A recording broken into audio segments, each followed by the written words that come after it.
In this video, I introduce apprenticeship learning via inverse reinforcement learning.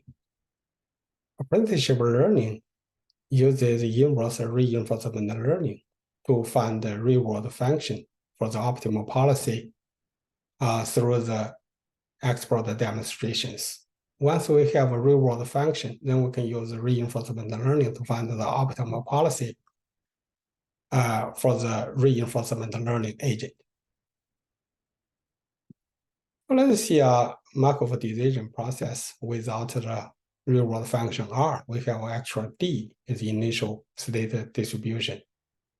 According to the definition of the expected state value function, agent at the state S, the expected state value function is equal to the expectation of future discounted cumulative reward. It means the reward along one episode. We need to calculate the expectation of all the returns along each episode.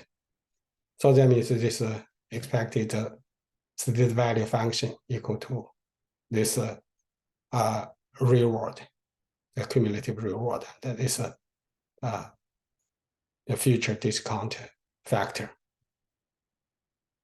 If we assume this R is a linear function for parameters W, this phi is the basis function or is a feature mapping. That means it maps state to a feature vector. So we have this linear relationship. Use this product of W and phi. We express this real-world function R.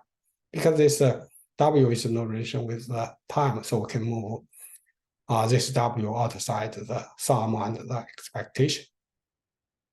Because this part is no relation with the W, so we can define this as mu is a feature expectation. From the definition, we can have this relation between the expected value function and the feature expectation through this parameters W. This W connected to one side to the feature function R, and another side to the feature expectation. That means we find that R makes the policy is optimal. So for example, one expert generates a trajectory using his policy pi e. To use the inverse reinforcement learning to find the real-world function, we need the feature expectation from the export policy. However, we don't know this true value, so we use linear function to estimate this true value. That means apprenticeship learning uses inverse reinforcement learning to find the real-world function for the optimal policy from the export demonstrations. And then we use reinforcement learning to find the optimal policy for the reinforcement learning agent. So that the future expectation from the learned policy should be close to the feature expectation from the export policy. The steps to find the optimal policy using the apprenticeship learning is listed here. First, we just randomly pick up a policy, and then we calculate the feature expectation from this initial policy. And then we use the inverse reinforcement learning to calculate this T as includes two terms. One is we select different policy and calculate the feature expectation and compare to the feature expectation from the export policy, and we make this difference is minimal. And then we select the parameters W and make this value is a maximum. From here, we find this W, and then from W, we can calculate we can get the reward function.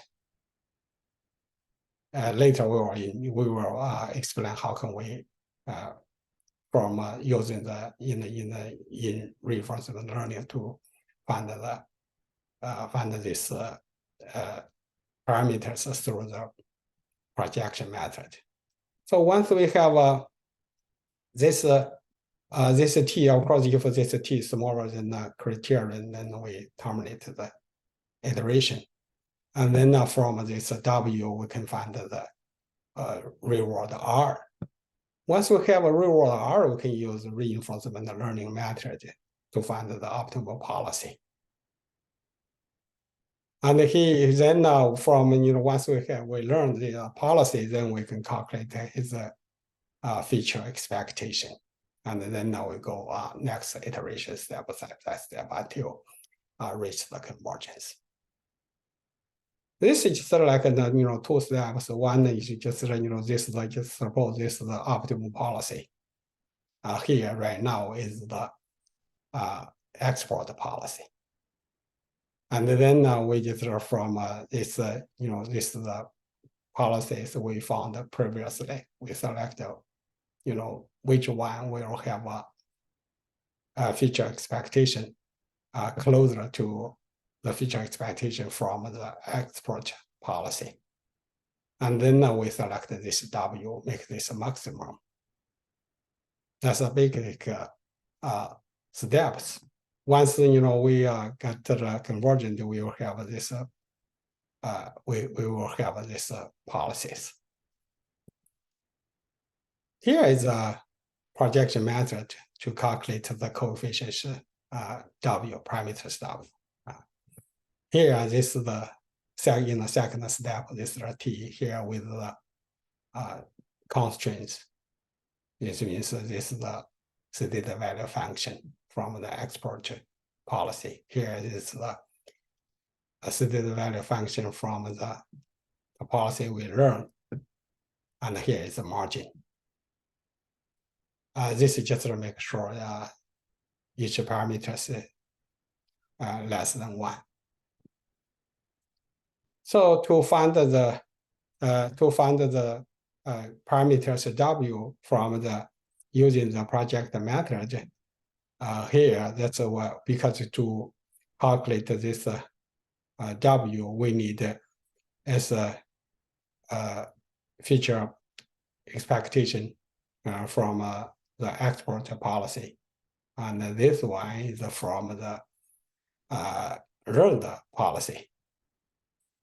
However, learned policy without this bar, and this this phi is the current step we found from the inverse reinforcement, and this with the bar is the previous feature expectation we found, and this is the export. This is the feature expectation from the export policy, and so on.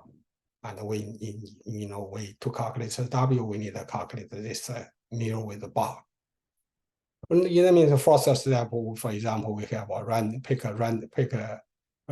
pick a policy pi 0, and from pi 0, this is mark 1 from this value from the export policy, and from this initial, calculate this from the initial pi to calculate the initial feature expectation. We got this W1. So from this W1, we can calculate we can get the reward function R. And then from this reward function R, we give to reinforcement learning. And also we give this value to reinforcement learning. We use reinforcement learning, we can find this pi. And from pi, then we can calculate this feature expectation. Once we have these 3 points, And then we can calculate the W2. It means we can update the next W2 from this point to this line. And so on, we follow the same way, calculate this one, and the same thing, from this bar to this point, mu, and we calculate the W3 and W4 until this distance, this T is smaller than the criterion. We get a convergence result. For more details, please check with this reference. Thank you. Bye.